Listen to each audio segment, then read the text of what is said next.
ইলাহা ইল্লাল্লাহু মুহাম্মাদুর রাসূলুল্লাহ। সুবহানাল্লাহ পড়েন। চারটা কথা আল্লাহর কাছে সবচেয়ে প্রিয়। একটা হচ্ছে সুবহানাল্লাহ, আর একটা হচ্ছে আলহামদুলিল্লাহ, আর একটা হচ্ছে লা ইলাহা ইল্লাল্লাহ, আর একটা হচ্ছে আল্লাহু আকবার।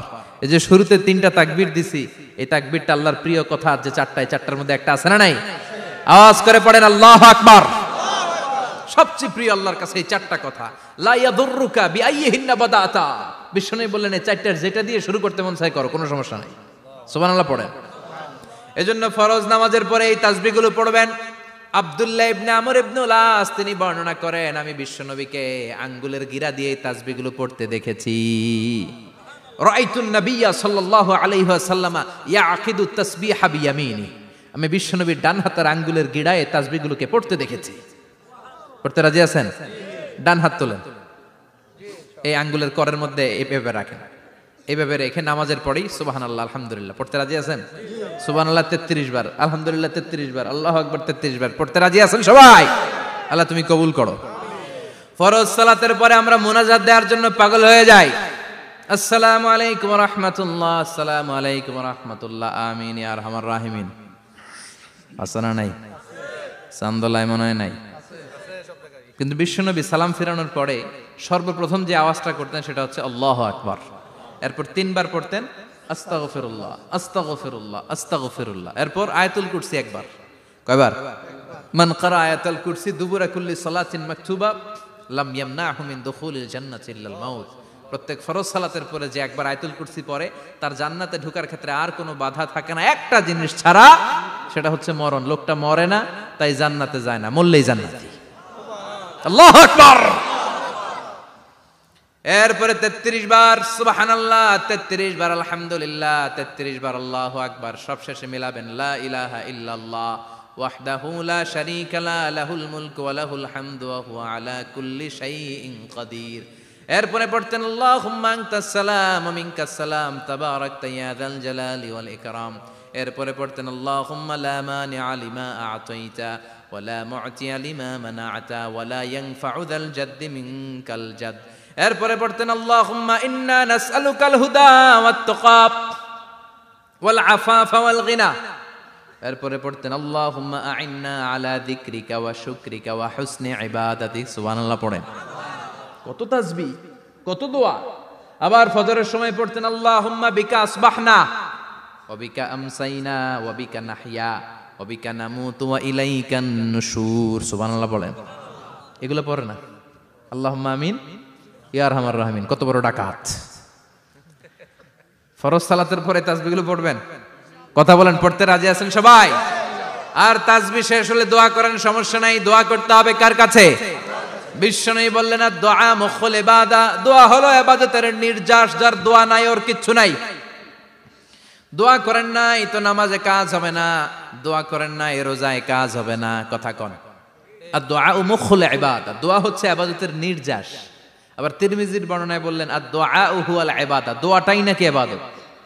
দোয়াটা ইটসেলফ এইটাই ইবাদত। নামাজ যেমনি ইবাদত, রোজা যেমনি ইবাদত, হাত তুলে যে দোয়া করলেন এইটাও ইবাদত। সুবহানাল্লাহ পড়েন। এটা মুমিনের ওয়েপন, সিলাহুল মুমিন।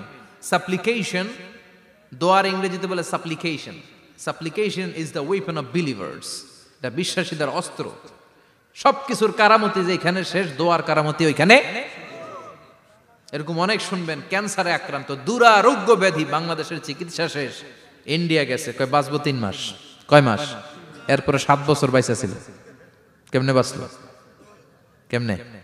দোয়া। দোয়ার পাওয়ার আছে না নাই? তবে দোয়াটা দোয়ার মতো হতে হবে। সিনসিয়ার দোয়া ইজ লাইক এ মিসাইল। একনিষ্ঠ দোয়া এটা মিসাইলের মতো। মিসাইল হামলা করলে ইঞ্চি ইঞ্চি যেখানে মিসাইল বোমাটা পড়ার কথা ঠিক ওখানে পড়বে। ড্রোন হামলা করলে ঠিক ওখানে, ব্যালিস্টিক ক্ষেপণাস্ত্র নিক্ষেপ করলে লক্ষ্য বস্তু যেমনি ভিত করে, তেমনি দোয়ার মতো দোয়া করলে মুহূর্তেই দোয়া কবুল হয়ে যায়।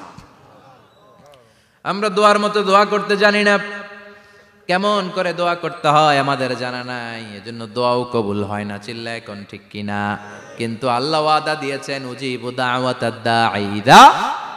আমার বান্দা দোয়া করলে আমি দোয়া কবুল করি। আমার বান্দা চাওয়া মাত্রই আমি কবুল করে নেই। সুবহানাল্লাহ পড়েন। যত দোয়া আপনি করেছেন সব কবুল, সব, অল অফ ইউর দোয়াজ আর অ্যাকসেপ্টেড, সব কবুল হয়েছে আল্লাহর কসম। অনেকে বলবে হুজুর এটা আবার কি কইলেন, এতক্ষণ তো ভালোই কইতেছিলেন, সব দোয়া আবার কবুল হয় কেমনে? আমি তো জীবনে কত কিছু চাইলাম, কত কিছুই তো পাই নাই। আছে না এরকম? অনেকে অনেক পেরেশান, আফসোস করে হুজুর চাইলাম আল্লাহ দিল না। 4টা মাইয়া, এবার কাবা দইরা চাই আইছি পোলার কথা, এটাও হয়েছে মাইয়া। আছে না নাই? 5টা ছেলে হয়েছে, মেয়ের জন্য বুকটা হাহাকার। হজে যে আরাফাতের ময়দানে চেয়ে আসলাম, এইবারও হয়েছে আর একটা পোলা। আছে না নাই? কত কিছু চাইলাম, পাইলাম না হুজুর, দিল না আল্লাহ। বলে না আপনার সব দোয়া কবুল, তবে কবুল হওয়ার 3টা সিস্টেম আছে। কয়টা? চান্দোলার ভাইয়েরা মনে থাকবে কয়টা? আপনি যত দোয়া করছেন সব কবুল, কারণ আল্লাহর কাছে কিছু চাইলে আল্লাহ ফিরায় দিতে জানে না, আল্লাহ জানেই না কেমনে ফিরায় দিতে হয়। সুবহানাল্লাহ কোন? চাওয়া মাত্রই আল্লাহ বলে অ্যাকসেপ্টেড, যা কবুল, দিব দিব না এটা বলতে জানে না, চাওয়া মাত্রই বলে দিব। 3 সিস্টেম। নাম্বার 1, আপনি আল্লাহর কাছে দোয়া করলেন, চাইলেন, আল্লাহ বলে দিব, বলেই তিনি দিয়ে দেন আর আপনি খুশি হয়ে যান, পেয়ে গেলেন। নাম্বার 2, আপনি আল্লাহর কাছে দোয়া করলেন, চাইলেন, তখনও আল্লাহ বলে দিব, তবে এখন না, সবুর, একটু পরে দিব। কখন দিলে আমার জন্য ভালো, আমার চেয়েও ভালো জানে কে? পরে দিবে। নাম্বার 3, চাইলেন, দোয়া করলেন, আল্লাহ তখনও বলে দেব, তবে এখনো না, পরেও না, কিয়ামতের দিন যেদিন বিপদে পড়বে ওই দিন দেব। যেদিন তোর বাবা তোরে চিনবে না, তোর মা তোরে চিনবে না, বন্ধু বন্ধুরে চিনবে না, পীর সাহেব মুরিদরে চিনবে না, মুরিদ পীর সাহেবরে চিনবে না, ইমাম সাহেব মুসল্লিরে চিনবে না, মুসল্লি ইমাম সাহেবরে চিনবে না, কেউ কাউরে চিনবে না। ওই কঠিন দিনে তোরে আমি বাঁচাইয়া দেব। তাই দোয়া যা করছেন ছোটবেলা থেকে আজকে পর্যন্ত, লস হয়েছে না লাভ? লস না লাভ? এজন্য বেশি বেশি দোয়া করার দরকার আছে না নাই? জীবনে যদি কোনো নেক আমল থাকে, ওই নেক আমল দিয়ে যদি আল্লাহর কাছে দোয়া করেন, দোয়া কবুল করে নিবে কে? তবে নেক আমলটা হইতে হবে শুধুমাত্র আল্লাহর সন্তুষ্টির জন্য। প্রত্যেকের জীবনেই কিছু আমল আছে যেটা লোক দেখানো করে, আছে না নাই? আবার কিছু আমল আছে আল্লাহরে খুশি করার জন্য করে, আছে না নাই? কথা বুঝতে পেরেছেন? রাত্রিবেলা যাচ্ছেন, কেউ নাই, রাস্তায় হঠাৎ দেখলেন মসজিদ, পাশে লেখা বড় করে দান বাক্স, পকেট থেকে কচকচে 1000 টাকার নোটটা ওইখানে ঢেলে দিলেন দান বাক্সের ভিতরে। কেউ দেখে নাই, দেখছে কে? এটা পৃথিবীর কাউরে দেখানোর জন্য দিছিলেন? এই দানটা আল্লাহর কাছে প্রিয়। গোপন দান আল্লাহর রাগকে কমিয়ে দেয়। সুবহানাল্লাহ বলেন। আল্লাকা সিররুন ইনদাল্লাহ বাইনাকা আনতা ওয়া বাইনাল্লাহ, আল্লাকা সাদাকাতুন তাখফা লা ইয়ালামুহা ইল্লাল্লাহ, আল্লাকা সিররুন ইনদাল্লাহ বাইনাকা আনতা ওয়া বাইনাল্লাহ, আল্লাকা সাদাকাতুন তাখফা লা ইয়ালামুহা ইল্লাল্লাহ। সুবহানাল্লাহ বলেন। আল্লাকা সিররুন ইনদাল্লাহ, তোমার আর তোমার রবের মাঝে এমন কোন গোপন জিনিস আছে নাকি যেটা আল্লাহ ছাড়া কেউ জানে না? তোমার কোনোদিন কোনো গোপন দান আছে নাকি যেটা আল্লাহ ছাড়া কেউ দেখেনি? ওই দানটা আল্লাহর কাছে প্রিয়। চিল্লায় বলেন ঠিক কি না?